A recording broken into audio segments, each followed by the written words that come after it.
होती हैं जो आपको मोटिवेट करती हैं।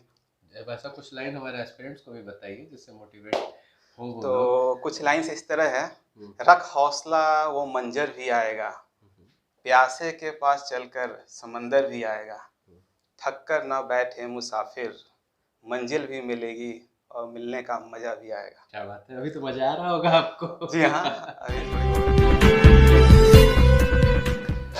अभी हम सासाराम के गौरक्षणी के महावीर मंदिर के समीप एक घर में हैं और यहाँ आने का एक आशय है क्योंकि मीडिया दर्शन पर एक कार्यक्रम चल रहा है एस्पिरेंट टू ऑफिसर। हमारे साथ विकास जी हैं जिन्होंने अभी बीपीएससी में 51वां रैंक हासिल किया है और इन्हें जिला शिक्षा पदाधिकारी का पद मिला है। तो आज हम लोग इनसे बहुत कुछ जानेंगे जिससे कि एस्पिरेंट्स को वो मोटिवेशन मिले जिससे कि वो अपने ऑफिसर बनने के सफ़र को और भी ज़्यादा कॉन्फिडेंस के साथ पूरा कर सके।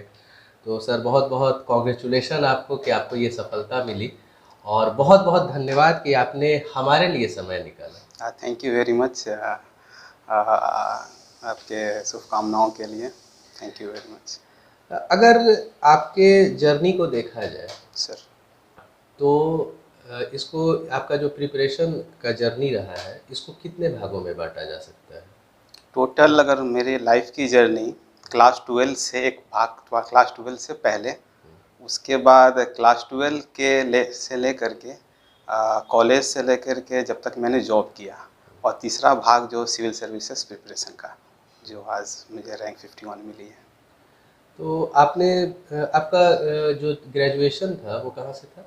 मेरा ग्रेजुएशन टीएस चाणक्य मुंबई से हुआ है। तो आपने फिर उसके बाद जॉब भी किया था? जी हाँ, मैंने 2012 में मेरी इंटर्नशिप ख़त्म हुई और उसके बाद मैंने करीब करीब 3 साढ़े 3 साल मैंने जॉब किया, और उसके जॉब करने के बाद फिर मैं वापस लौट करके सिविल सर्विसेज ज्वाइन किया। ऐसा क्या रीज़न रहा था कि आप एक साउंड जॉब, क्योंकि अगर आप मैरीन साइड में थे यस। तो पैसे में काफ़ी अच्छा सैलरी होता है मैरीन साइड में, हाँ, तो एक साउंड जॉब छोड़कर और कमीशन की तैयारी करना और 4 साल तक आपने नौकरी भी की, तो ऐसा क्या रीज़न रहा या ये मोटिवेशन का सोर्स क्या रहा कि नहीं हमको सिविल सर्विसेज में जाना है? मैं अपनी जर्नी बताता हूँ। क्लास 12 के बाद आईआईटी जेईई के थ्रू मैं टीएस चाणक्य में मेरा एडमिशन हुआ। उसके बाद मैंने 1 साल इंटर्नशिप किया। ऑन बोर्ड शिप होता है ये इंटर्नशिप, और उसके बाद मुझे पूरे अपने एज ए ऑफिसर, मैं पहला ज्वाइनिंग मैंने 3rd नॉटिकल ऑफिसर पे किया। उसके बाद एक प्रमोशन हुआ मेरा 2nd नॉटिकल ऑफिसर में, और उसके बाद मैं करीब करीब 20 कंट्रीज़ में घूम चुका हूँ। ऑलमोस्ट लाइक अमेरिका जा चुका हूँ, Japan, China, Australia and Europe, in African countries में जा चुका हूँ। तो एक तरह से काफ़ी जगह मैंने एक्सप्लोर किया। लेकिन एक चीज़ मुझे कमी खली कि मैं it was a corporate job, salary was good, around 3 lakh rupees per month. 3 lakh रुपया पर मंथ? जी हाँ, 3 लाख रुपए पर मंथ मेरी सैलरी थी। उसको छोड़ना एक कठिन डिसीजन था, बट मेरी इंटरेस्ट पब्लिक सर्विसेज में थी, तो ताकि मैं अपने यहाँ के बिहार के लिए, अपने यहाँ इंडिया के लिए कुछ कर सकूं।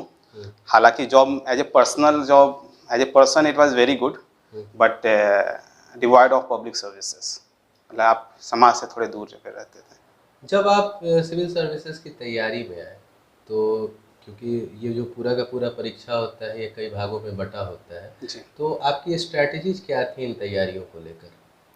मेरी स्ट्रेटजी साझा करना चाहूँगा, और मैं अपने स्टूडेंट्स जो भी एस्पिरेंट हैं उनके लिए सबसे पहला चीज़ ये होना चाहिए social isolation. Social isolation means आप अपने घर, परिवार, रिलेटिव, फ्रेंड से दूर हो जाइए। सबसे पहला आपको फिजिकली भी दूर होना पड़ेगा और मेंटली भी। मेंटली इन द सेंस कि आप जितने भी आपके सोशल साइट्स हैं लाइक फेसबुक, व्हाट्सएप, इन सभी से आपको दूर होना ही पड़ेगा। सबसे पहला अगर ये आइसोलेशन अगर आप हो जाते हैं तो आपका फोकस अब बचेगा आपका इसके तरफ, पढ़ाई के तरफ। अब आप एक तरह से आप प्रिपेयर करना, कहने का सेंस ये है कि 2 चीज़ होती है, एक तप और तपस्या। इसके लिए त्याग की बहुत ज़रूरी है। जब तक त्याग नहीं होगी, जब तक आप सेक्रीफाइस नहीं करेंगे, तब तक आपकी तपस्या में बार बार विघ्न आती रहेंगी।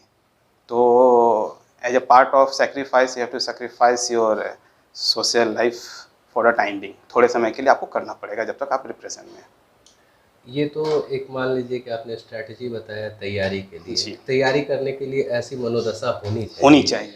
लेकिन अगर किताबों की बात करें या सोर्स ऑफ नॉलेज की बात करें, जी। तो वो कौन-कौन से रिलेवेंट सोर्स ऑफ नॉलेज है? क्योंकि मैंने जहाँ तक अभी तक सुना है कि तैयारी में क्या पढ़ना है, इससे ज़्यादा इन चीज़ों का ख्याल रखना होता है कि क्या नहीं पढ़ना नहीं है। पढ़ना। तो वो रेलेवेंट सोर्स ऑफ जो नॉलेज है, अगर आप हमारे व्यूअर्स के साथ शेयर करें तो शायद एस्पिरेंट्स को काफ़ी फ़ायदा मिलेगा, जो लोग तैयारी करने वाले जी। हैं। तो जैसा कि मैं बताना चाहूँगा कि सबसे पहले ये पीपीएससी के लिए 3 लेवल पे एग्जामिनेशन होता है, प्रीलिम्स और मेंस और उसके बाद इंटरव्यू। तो मैं एक-एक करके एक्सपीरियंस के लिए मैं आपके जो व्यूअर्स हैं उनके लिए मैं बताना चाहूँगा।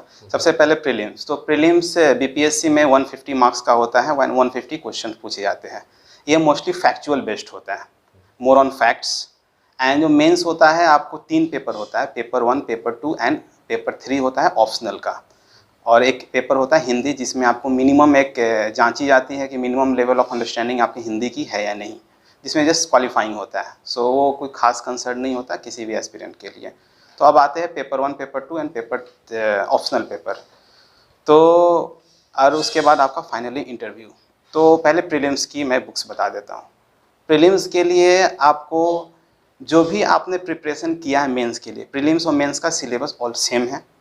तो जब भी आप तैयारी करें तो इंटीग्रेटेड तैयारी करें। ऐसा नहीं कि प्रीलिम्स की कोई तैयारी अलग होती है। जब आप इंटीग्रेटेड तैयारी करते हैं तो आप जैसे कि कोई भी चैप्टर पढ़ रहे हैं, let's say for example industrial ये 5 ईयर प्लानिंग। 5 ईयर प्लानिंग आपको इकोनॉमी में पेपर 2 में पढ़ना होता है। तो आप 5 ईयर प्लानिंग में आपके जैसे first year, second year, 5 year, first year 5 plan. तो प्रीलिम्स में ये क्वेश्चन पूछे जाएंगे कि फर्स्ट 5 ईयर प्लान किसने दिया, और उसके बारे में लिखना होगा, वो मेंस में हो गया। तो जब भी आप तैयारी करें तो उसको हाईलाइट कर लें। आपके दिमाग में ये होना चाहिए कि प्रीलिम्स के लिए भी मुझे करना है। जब आप नोट्स बना रहे हैं, जब आप स्टडी कर रहे हैं, तो आपको उसमें हाईलाइट कर लेनी चाहिए कि ये फैक्ट्स प्रीलिम्स में पूछे जा सकते हैं। मतलब हाईलाइट किन्हें करना चाहिए, प्रीलिम्स के टॉपिक्स को या मेंस के टॉपिक्स? मेंस के टॉपिक्स के लिए आप तो नोट्स बनाएंगे, ठीक है। अपने कंसेप्ट, और उनमें जो फैक्ट्स हैं उसको सिर्फ हाईलाइटर से आप हाईलाइट करते जाइए। वो आपका प्रीलिम्स का प्रिपरेशन है। लास्ट मोमेंट पर मीन्स 1 या 1.5 महीना पहले, नॉर्मली 1 महीना इनफ होता है प्रीलिम्स के लिए, उस समय आप उन हाइलाइट्स पॉइंट्स को आप अच्छे से पढ़ाई करें, उसको याद करें। पहला पार्ट ये वही आपका स्टैटिक पोर्शन कंप्लीट कर देगा। दूसरा है, प्रीलिम्स में पूछे जाते हैं बिहार को लेकर के। तो बिहार को लेकर के बिहार समग्र नाम की एक किताब आती है, ठीक है। तो बिहार जो मैंने पढ़ी थी, तो बिहार समग्र में आपको बिहार की ज्योग्राफी, हिस्ट्री और उसके रिलेवेंट फैक्ट्स आपको मिल जाते हैं, एक जगह कलेक्टेड होते हैं। उसमें बिहार की हिस्ट्री वगैरह, जो कि आपको 10 से 12 क्वेश्चन आपको मिल जाएंगे। और करंट अफेयर्स के लिए मैंने एसपीडी का एक करंट अफेयर्स आता है, हर 15 डेज पे निकलता है। तो एसपीडी का करंट अफेयर्स आप 1 महीना पहले और 15 डेज पहले आप खरीद करके उसको याद कर ले, क्योंकि उससे आपको 10-15 क्वेश्चन डायरेक्टली आ जाता है। अच्छा, करंट अफेयर्स में न्यूज़पेपर्स का भी कुछ रोल होता है क्या? जी हाँ, तो न्यूज़पेपर का रोल आपको मेंस के व्यूज़ बनाने के लिए बहुत इम्पोर्टेंट है। तो आप जब ये तो नॉर्मल प्रोसीजर है मेंस के लिए कि आपको डेली न्यूज़पेपर, जो भी आपके पास न्यूज़पेपर अवेलेबल है जहाँ भी, जैसा कि मैं द हिंदू पढ़ा करता था। अच्छा, ये जो भी सिविल सर्विसेज की तैयारी करते हैं, Yes. ये द हिंदू को बहुत ज़्यादा प्रेफर करते हैं, मतलब क्या रीजन क्या है इसके पीछे? हिंदू का प्रेफर करने का मतलब कि ये लिस्ट अनबायस्ड होता है, मतलब बायसनेस इसमें किसी भी विचारधारा के प्रति सबसे लिस्ट बायस्ड होता है, और मोर ऑन कंसेप्ट, और ज़्यादा ये पॉलिसी बेस्ड होता है। पॉलिसी एनालिसिस इसमें काफ़ी अच्छी होती है। तो द हिंदू प्रीफर करना मेरे हिसाब से अच्छी होता है। Even express is also good. Visionary articles होते हैं। जी हाँ, एक विजनरी आर्टिकल जरूर मिलेंगे आपको हिंदी में। अच्छे अच्छे ब्यूरोक्रेट्स, एक्स ऑफिसर्स सब लोग लिखते हैं इसमें, या फिर इकोनॉमिक्स वगैरह लिखते हैं। तो हिंदू इसके लिए। अब दूसरा पड़ाव है, एक बार आप प्रीलिम्स हैं, आप प्रीलिम्स में elimination technique is also very important. जब आप पढ़ते हैं तो प्रीलिम्स में आपका एलिमिनेशन टेक्निक कौन सा नहीं होगा, ठीक है। आप इसके लिए आपको दो चीज़ करनी होगी। सबसे पहला कि पिछले 10 साल के पेपर के पैटर्न को एनालाइज करना कि बीपीएससी की सोच क्या है, किस आधार पे वो क्वेश्चन पूछता है। तो इससे आपको प्री में एक्सपेक्टेड क्वेश्चन क्या मतलब कि आ सकता है, इससे आपको व्यूज़ क्लियर हो जाएंगे। तो ये 3 सोर्सेस मैंने प्रीलिम्स के लिए बता दिए। आप प्रीलिम्स के आसपास करीब करीब 100, अब तो कट ऑफ पिछले साल काफ़ी 110 चला गया था, बट नॉर्मली 100 क्वेश्चंस। अब चूँकि नेगेटिव नहीं होते हैं तो आपको स्ट्रेटेजाइज करने होंगे कि कैसे ज़्यादा से ज़्यादा मैक्सिमम एक्सप्लोर करें। सिर्फ नॉलेज बेस्ड नहीं है, स्ट्रेटेजी इज़ मोर इम्पॉर्टेंट। अब आते हैं दूसरा पड़ाव। एक बार प्रीलिम्स हो जाता है तो मेंस के और प्रीलिम्स के बीच में करीब करीब 5 से 6 महीने टाइम होता है। तो अगर कोई स्टूडेंट अच्छा प्रिपरेशन नहीं कर पाया, उसके लिए भी 5 से 6 महीना इनफ होता है। तो सबसे चैलेंजिंग हम आते हैं ऑप्शनल पर, चूँकि मेरा ऑप्शनल ज्योग्राफी था। अच्छा, ये ऑप्शनल चुनते वक्त किन चीज़ों का ख्याल रखना चाहिए? ऑप्शनल में क्या हमें रखना चाहिए, नहीं रखना चाहिए, इसके लिए मतलब सिलेक्शन करने का क्या सोच होना चाहिए? ऑप्शनल जब भी हम सिलेक्ट करें तो एक चीज़ समझनी होगी कि जो जीएस का लेवल होता है, जो जीएस 1 एंड 2, इसका लेवल ग्रेजुएशन लेवल कहा जाता है। और जो ऑप्शनल का लेवल होता है वो मास्टर्स लेवल, जैसे मान लीजिए कोई एमए कर रहा है, जैसे ज्योग्राफी का लेवल एमए लेवल का होता है। तो ऑप्शनल वही चूज़ करना चाहिए जो कि आपका इंटरेस्ट हो। जब तक आपका इंटरेस्ट नहीं होगा तब तक आप उतना डेप्थ में आप नहीं पढ़ पाएंगे, क्योंकि एक पुरुष और प्रकृति, मतलब कि अंदर एक जो आपका इंटरेस्ट है और आप जो करना चाहते हैं वो दोनों मैच करनी चाहिए, तभी आप उसमें एक्सेल करेंगे। क्योंकि सब्जेक्ट्स के ये जो जनरल एस्पेक्ट्स आप बता रहे हैं, इसमें हम आपके लिए एक पर्सनल क्वेश्चन पूछना चाह रहे हैं, क्योंकि आपने आईआईटी का एग्ज़ाम दिया है तो जाहिर सी बात है आपका इंटरमीडिएट जो होगा वो साइंस स्ट्रीम से जी होगा, हाँ। और आपने ऑप्शनल में ज्योग्राफी को चुना है। तो मतलब ये शिफ्टिंग के लिए आपको खुद को कितना एडजस्ट, मतलब कितना अडेप्ट किया आपने इस शिफ्टिंग को?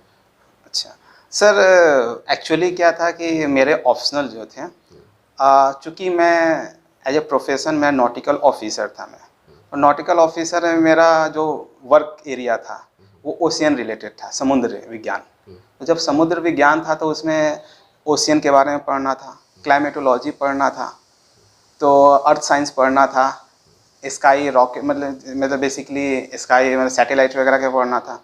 तो ये सब सारी चीज़ें मेरे ज्योग्राफी ही थी। अच्छा। तो उसके बाद अपने आप ये स्लोली ज्योग्राफी की तरफ स्ट्रीम चेंज हुआ और मेरे लिए काफ़ी आसान हो गया ज्योग्राफी। इंटरव्यू की तैयारी कैसे करनी चाहिए लोगों को अगर? अच्छा, तो इंटरव्यू के लिए तैयारी सबसे पहला चीज़ की as a part of personality है। टोटल इंटरव्यू जो है आपका नॉलेज का टेस्ट मेंस में हो चुका है, यहाँ पर नॉलेज के टेस्ट से कहीं ज़्यादा पर्सनालिटी की टेस्ट होती है। तो इसके लिए आपको सबसे पहला चीज़ होना चाहिए कि एक करंट अफेयर्स से अपडेट रहे। जैसा कि मैं 2 न्यूज़पेपर उस समय पढ़ाई किया, एक्सप्रेस और हिंदू। उससे मैं जब तक इंटरव्यू था 2 महीने तक, एक डेढ़ महीने तक वो पढ़ा किया। उसके बाद कुछ मॉक इंटरव्यू, जैसे इसमें पटना जा कर के कुछ इंस्टीट्यूट हैं जो मॉक इंटरव्यू इंटरटेन करते हैं।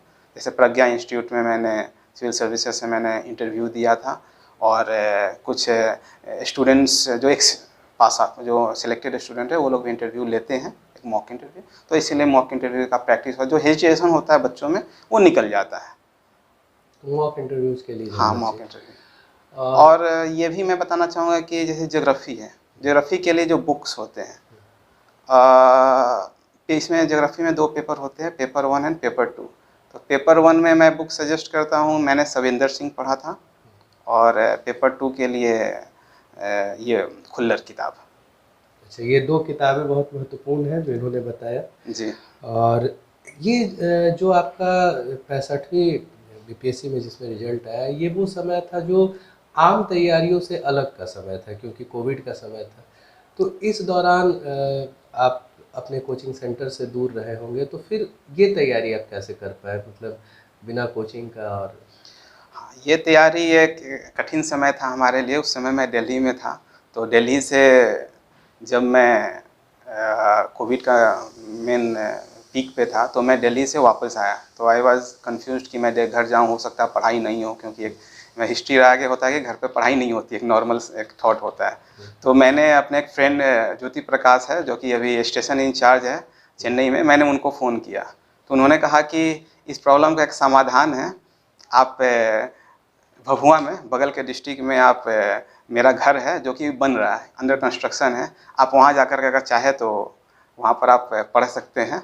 तो मैं कहा कि अच्छा है, घर से दूर भी हो गया और घर से नज़दीक भी हो गया, दोनों चीज़ हो गया। हाँ, मतलब अगर दिल्ली से कंपेयर किया जाए तो घर से नज़दीक हो गए, हाँ और सासाराम से कंपेयर किया जाए तो घर से दूर जी हो हाँ। गए। तैयारी के लिए एक अच्छा हाँ, माहौल तो वहाँ मिल पर मुझे वहाँ पर उनके 2 भाई थे, आलोक जी और रंजन जी, उन्होंने भी काफ़ी सपोर्ट किया प्रिपरेशन में। उसके बाद फिर वहीं से मैंने पूरा तैयारी किया। गया। 3 लाख पर मंथ की नौकरी छोड़ना एक टफ डिसीजन था। इसमें आपको इतना बड़ा डिसीजन लेना और बीपीएससी के लिए खुद को मतलब आपको मोटिवेट रखने में किन किन लोगों की अहम भूमिका रही है? सबसे बड़ी अहम भूमिका मेरी मम्मी की है, माँ की, जो मैंने इनको अपना मतलब कि राय बताया तो इन्होंने मुझे सपोर्ट किया। इसके साथ ही ये डिसीजन लेने में मेरे मामा जी, मेरी छोटी बहन और मेरी पूजा जो है सिस्टर ममता कुमारी हैं, और इनका काफ़ी बड़ा हाथ रहा। और बीपीएससी के लिए खासकर सुमन मामा हैं हमारे, उनका भी एक बहुत बड़ा रोल रहा। उन्होंने काफ़ी मोटिवेट किया कि आप बीपीएससी के लिए हमेशा प्रयत्न करिए, आप ज़रूर सफल होंगे। आपका जो चयन हुआ है वो जिला शिक्षा पदाधिकारी के पद पे हुआ है, तो आपने ऐसा प्रेफ़रेंस मतलब आपका जो लिस्ट बना होगा तो उसमें आपने प्रेफ़र किया होगा इस पोस्ट को, किस थॉट के साथ प्रेफ़र किया था? जिला शिक्षा पदाधिकारी मेरे प्रेफरेंस में ऊपर था, इसलिए क्योंकि बिहार की शिक्षा व्यवस्था तो जो as per 2011 census national average से भी कम है। तो यहाँ पर एक अच्छे बदलाव के लिए मेरे पास एक अच्छा मौका था कि मैं ये बदलाव का पार्ट बन सकता हूँ। और ग्राउंड लेवल पर मुझे ग्राउंड लेवल पर काम करने का काफ़ी इंटरेस्ट है, शौक़ है। पब्लिक डीलिंग और इवन एक चूँकि एजुकेशन सेक्टर से लंबे समय से पढ़ाई ही कर रहे हैं, तो एजुकेशन क्षेत्र में काम करना मेरे लिए एक तरह से सौभाग्य होगा। रिजल्ट आने से पहले तक तो आप भी खुद को एक स्टूडेंट के ही रूप में देखते होंगे। जी हाँ, मैं एक स्टूडेंट के रूप में देखता था। और मैं भी एक लाइक होती है ना मोटिवेशन ये वगैरह, ये सब भी मतलब कि घर सोचता था कैसे होगा नहीं होगा, बट हाँ लगा रहा, मेहनत करते रहें और हो गया। क्या रिफॉर्म्स हैं आपके दिमाग में, किस तरह के रिफॉर्म्स आने चाहिए, आपको क्या लगता है? क्योंकि अगर ओवरऑल बिहार की स्थिति देखी जाए तो जो कॉमन आंकड़ा आता है और अगर उसको बाइफरकेट किया जाए मेल और फीमेल जेंडर बेसिस पे, तो उसमें जो फीमेल्स की स्थिति है वो ओवरऑल आंकड़े से भी बुरी आती है अगर उसको बाइफरकेट करके देखा जाए। तो क्या स्ट्रैटेजी है, क्या रिफॉर्म्स है आपके दिमाग में जो आप उस तरीके का चेंज ला सकें कि एक तो जो हम लोग का जो जिस पायदान पे हम लोग हैं उस पायदान से ऊपर जाए और कलेक्टिव तरीके से ऊपर जाए, मतलब लड़के और लड़कियों में कोई मतलब बांट के ना हो ऐसा चीज़। तो अभी की स्थिति ये है कि करीब करीब 72% लिटरेसी रेट मेल में है, मेल लिटरेसी रेट, और फीमेल लिटरेसी रेट 2011 सेंसस के हिसाब से 52% है। तो काफ़ी अंतर है, 20% का लिटरेसी रेट का अंतर है।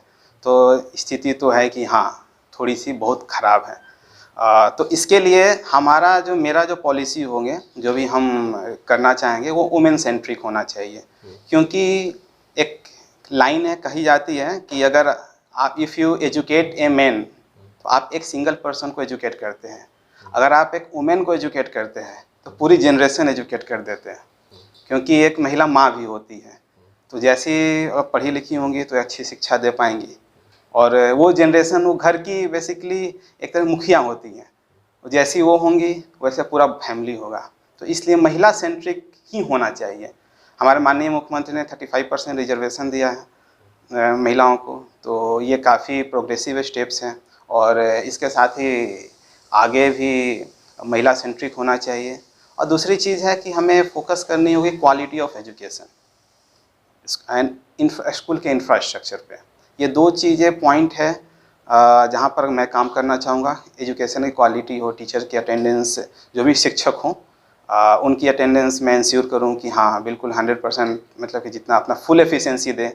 अगर किसी कारणवश उनको समस्या आ रही है तो उस समस्या का समाधान मैं करूं। स्टूडेंट्स का अटेंडेंस को इम्प्रूव कराने के लिए क्या करना चाहेंगे आप? सर अगर क्वालिटी टीचर हमारे पास होंगे तो स्टूडेंट को अट्रैक्ट किया जा सकता है। और दूसरा जो हमारे पास मिड डे मील है, मिड डे मील की क्वालिटी जो भी गवर्नमेंट की तरफ से जो क्वालिटीज़ दी जाती है उसको 100% इम्प्लीमेंटेशन की कोशिश रहेगी। जिस जो quality government of Bihar government देना चाहती है उसका ग्राउंड लेवल पर फुल्ली इम्प्लीमेंटेशन हो।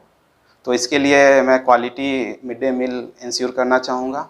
स्टूडेंट को अलग तरह से मोटिवेशन देना चाहूँगा कि भाई लाइक कि फॉर एग्जांपल अपने एरिया के जो भी ऑफिसर्स होंगे, जैसे BDO साहब होंगे, हमारे SEO साहब होंगे, या फिर जो भी ऑफिसर्स होंगे उनको मैं रिक्वेस्ट करूँगा कि आप स्कूल विजिट करें ताकि बच्चों में एक मोटिवेशन आए कि हाँ मुझे पढ़ने से मैं ये बन सकता हूँ।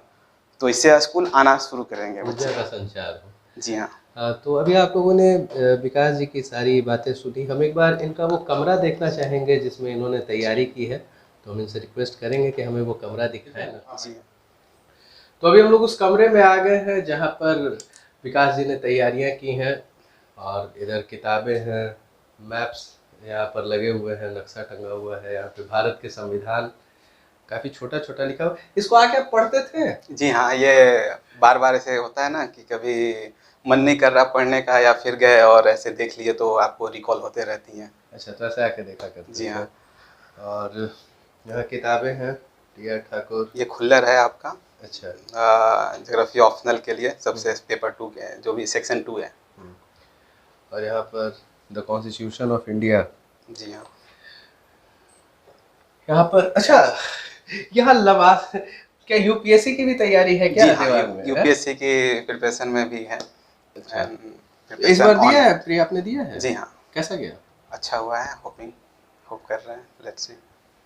यहाँ बिहार का नक्शा। अच्छा, इन नक्शों का ये जो नक्शा है ये सब, जी ये लोग इस ये जो नक्शा है इसका सिग्निफिकेंस क्या है एस्पिरेंट्स के लिए, मतलब?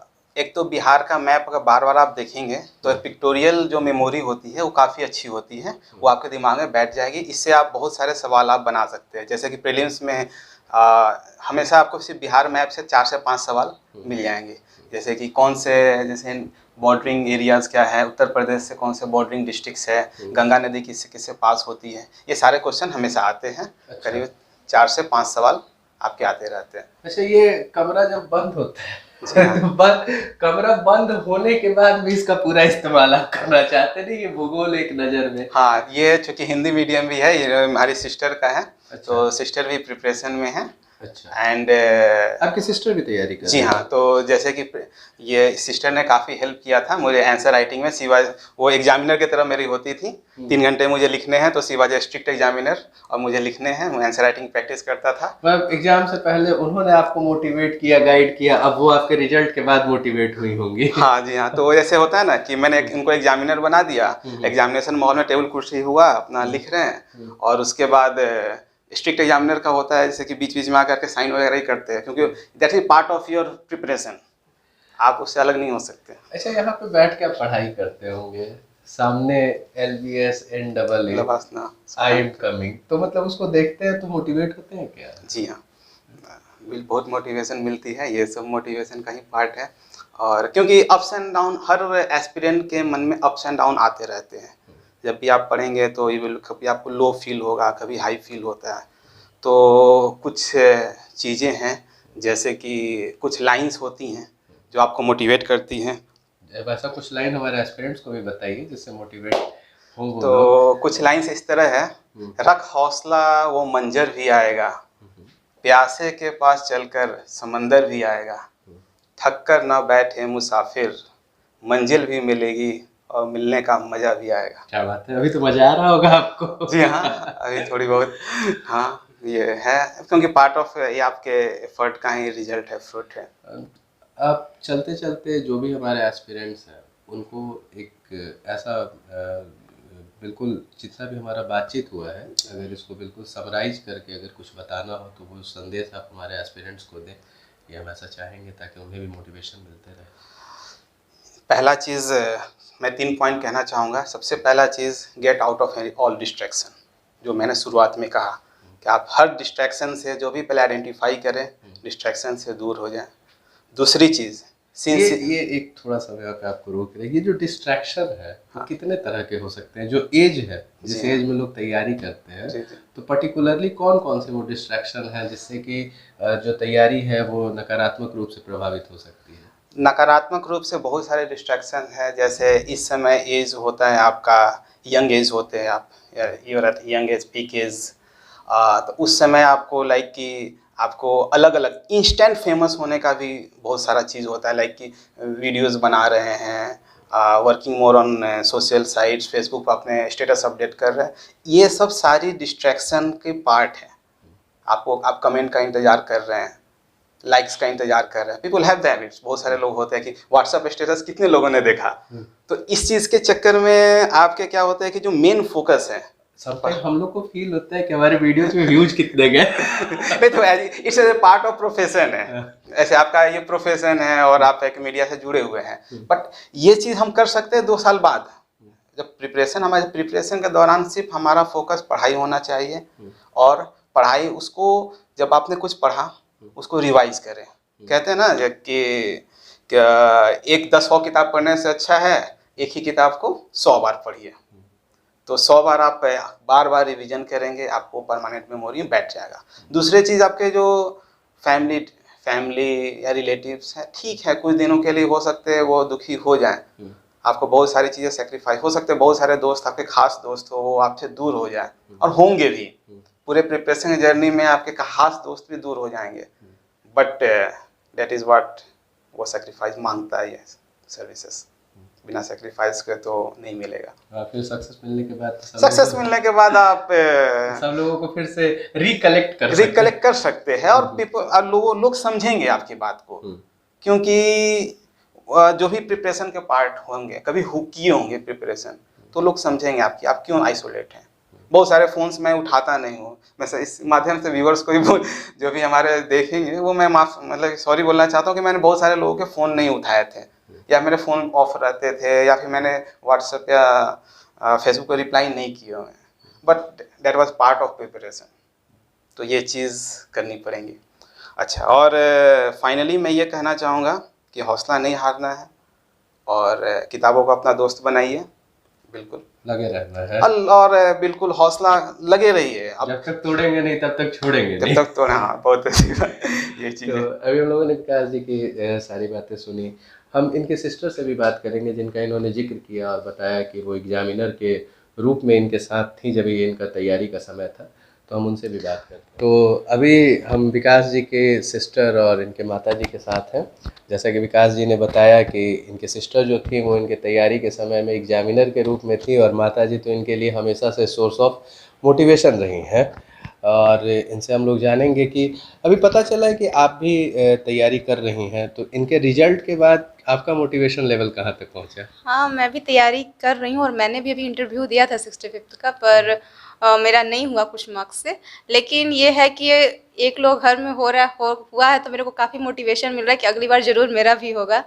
तो मुझे लग रहा है कि और मैं अच्छे से तैयारी करूँ, ताकि मैं भी नेक्स्ट बार मुझे भी मौका मिले। तो अब आपको भी एग्जामिनर बनने का मौका हाँ, मिलेगा। बिल्कुल। अब आप भी एग्जामिनर के रूप में आएंगे। कैसा लग रहा है आपको? आपने तो बहुत अच्छा लग रहा है, बहुत खुशी की बात हुआ है। जब ये बोले कि हम नौकरी छोड़ के तैयारी करना चाह रहे हैं, उस समय आपका डिसीजन आपने? हाँ, तो ये बोले कि हमको आईएएस के पहले से बोले कि हम आईएएस की तैयारी करेंगे। तो आईएएस की तैयारी तो हमको लगा जो देखिए जिसको जो मन रहता है तो मन पूरा होना चाहिए। तो तैयारी हमको बोले कि हम मदद करेंगे, आप अथू कर दीजिए, आइए। तो आए, अपनी तैयारी किए। फिर आईएएस की तैयारी करते करते फिर बीच में बीपीएससी सालों साल निकलने लगा। तो हम बोले कि भाई बीपीएससी को परीक्षा दे के आप भी देखिए। अभी तो आईएएस का भी बताया इन्होंने कि यूपीएससी भी दे के आए हैं। अभी तो परसों दिन तो 10 तारीख के हुआ है। तो फिर देखिए भगवान है, दुर्गा माँ का दिन हैगा कि बीपीएससी निकला तो यूपीएससी भी निकलेगा, एक माँ का आशीर्वाद है।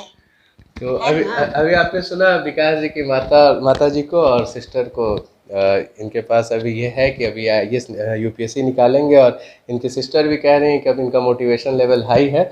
और भी कोई फ्रेंड्स हैं आपके जिनका बहुत, क्योंकि आपने कहा कि आप बहुत से दोस्तों से दूर हो गए थे ड्यूरिंग योर प्रिपरेशन, तो वैसे कौन कौन से लोग हैं जिन्होंने आपकी फीलिंग को समझा और पूरा सपोर्ट किया? मेरी फीलिंग को समझने वाले लोगों में से कुछ फ्रेंड है, जैसे मेरे अभय है जो कि IDBA में मैनेजर हैं। उन्होंने काफ़ी साथ दिया। और मेरे इंटरव्यू के दौरान हमारे सुधांशु कुंतिया करके फ्रेंड हैं हमारे, वो दिल्ली में भी UPSC की प्रिपरेशन कर रहे हैं। उन्होंने भी इंटरव्यू से मॉक अब क्योंकि कोरोना टाइम था तो हम लोग सब फिजिकल तो प्रेजेंस थे नहीं, तो उन्होंने मॉक इंटरव्यू जूम के सहारे मेरा मॉक इंटरव्यू लिया, उन्होंने लिया। मनीष कुमार है, पटना में रहते हैं, उन्होंने लिया। उसके बाद विशाल जो एक रैंक 27 आया था पिछले साल, उन्होंने काफ़ी मेरी हेल्प की। ये लोग और कुछ फ्रेंड है जो मेदांता वगैरह के हैं जो तो डॉक्टर्स हैं। उनका भी नाम विकास नहीं था? अविशाल है उनका। अविशाल, जी हाँ। एक फ्रेंड उत्तम में है जो पटना में है। उन्होंने जो इंटरव्यू जब है तो उन्होंने लास्ट मोमेंट पर उन्होंने मेरा काफ़ी सपोर्ट किया। तो इन सभी लोगों का काफ़ी योगदान रहा। कुछ फ्रेंड है वाराणसी, मतलब अलग अलग सब फ्रेंड सब मिल करके मेरे साथ जब इंटरव्यू के समय सब मॉक इंटरव्यू ऐसा होता था जैसे हर 3 दिन पर वो लोग मॉक इंटरव्यू ले लिया करते थे जूम के सहारे, तो वो क्वेश्चन आर प्रिपेयर करते थे। उनका भी काफ़ी एफर्ट रहा और इंटरव्यू में मुझे काफ़ी अच्छे मार्क्स मिले। तो अभी आपने इस पूरे वीडियो को देखा, उम्मीद है आपको इस वीडियो से जो भी लोग तैयारी में हैं उन्हें काफ़ी मोटिवेशन मिलेगा। अगर आप हमारे इस वीडियो को फेसबुक पेज पे देख रहे हैं तो पेज को लाइक करें, और यूट्यूब पे देख रहे हैं तो हमारे चैनल को सब्सक्राइब करें। और ऐसे ही मोटिवेशनल वीडियो जो हमारा कार्यक्रम चल रहा है एस्पिरेंट टू ऑफिसर के अंतर्गत, ऐसे मोटिवेशनल सीरीज को देखने के लिए बने रहिए मीडिया दर्शन के साथ। धन्यवाद।